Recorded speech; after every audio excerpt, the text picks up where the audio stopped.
Hi. So today I'm going to talk more about the stillness and motion aspect, but in the context of yin and yang.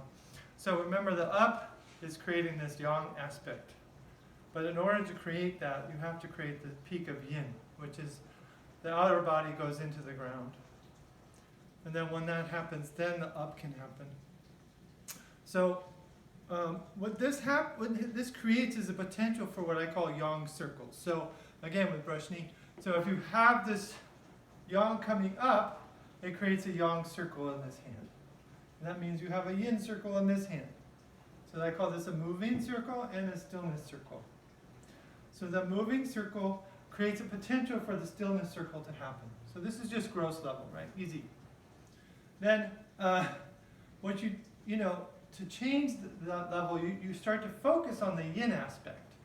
That is, this hand. The yang aspect is pretty easy. Yeah, you can feel hand, foot, same, strong. But to feel this hand, yin, reflecting yang, is a little more subtle.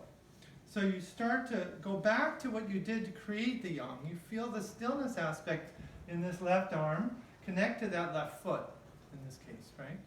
And that stillness creating the movement in this hand, again, creating the yang circle.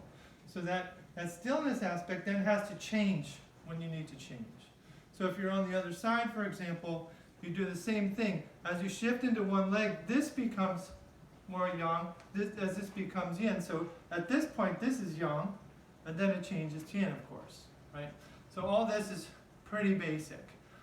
But what's hard is to feel the change of the yang circle to the yin circle, and then to reflect the yin and yang respectively.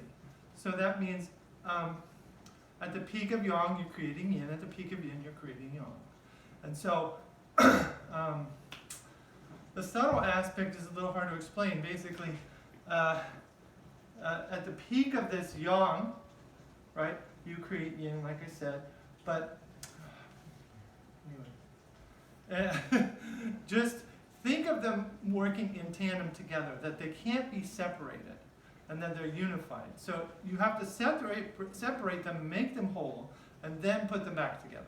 So this is the most important thing I'm trying to explain. And then you find the little dots within those yin and yang aspects, which are the potential, or I call the subtle aspects, to change yin to yang, and vice versa. So that has to be done really carefully, because it's really easy to make too much yang or too much yin.